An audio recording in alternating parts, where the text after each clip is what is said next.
All right, so having looked at poetry last week and talked about our 3 steps to annotate a poem, where we read the poem, step one, then we marked the poem up with all of the images that we could see in the poem, step two, and then we tried to make connections between those images and what they might mean, or step three. We need to talk about what to do with all of that information. And what we do with that information is we find the theme of the poem. When I talk about theme, I like to talk about it as a big idea plus an insight.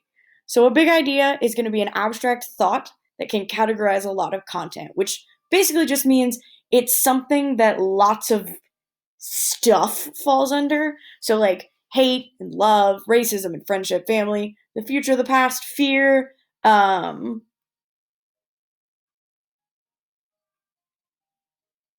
I was trying to come up with another example, but my brain went absolutely empty, you guys. I'm so sorry.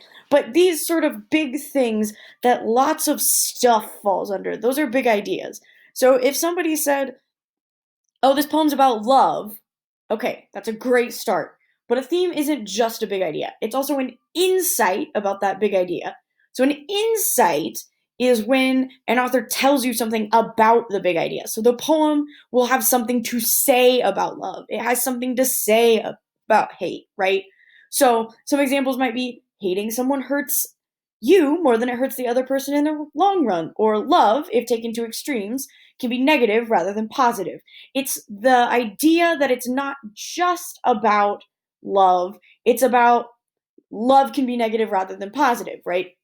Your theme has more to say about a big idea than just, oh, it's about love, right? You want to go deeper. That's what we do with literature. We want to go deeper every time. So we're going to work together, and we're going to look back at the Fire and Ice poem we looked at last week. So, Fire and Ice is by Robert Frost. Here it is. Some say the world will end in fire, some say in ice. From what I've tasted of desire, I hold with those who favor fire. But if it had to perish twice, I think I know enough of hate to say that for destruction, ice is also great and would suffice. So, what is the theme of this poem?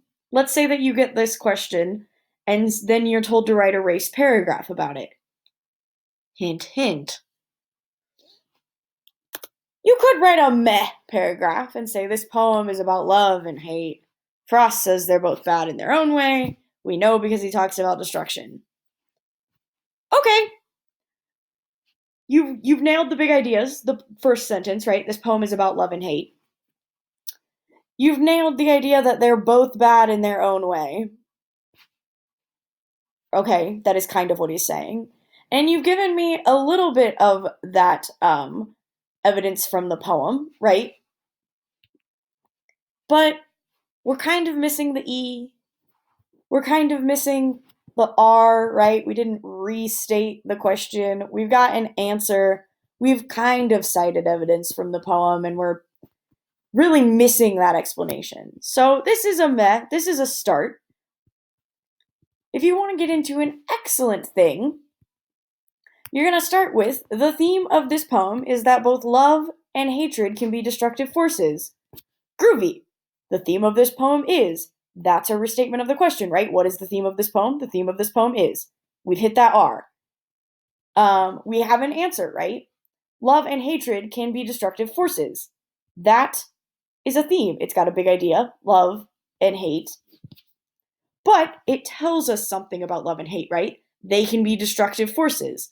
So it's fulfilling our A because we need to know what a theme is, and we remember themes are big idea plus insight. Then we get into our C. Frost says, Frost introduces the poem with some say the world will end in fire, some say in ice. He's comparing hatred to fire and ice. This is evidence from the poem. And this is an explanation of the metaphor. This is an excellent example. So, you are going to write your own race response. Head back to Canvas to check that bad boy out. And good luck. You guys got this.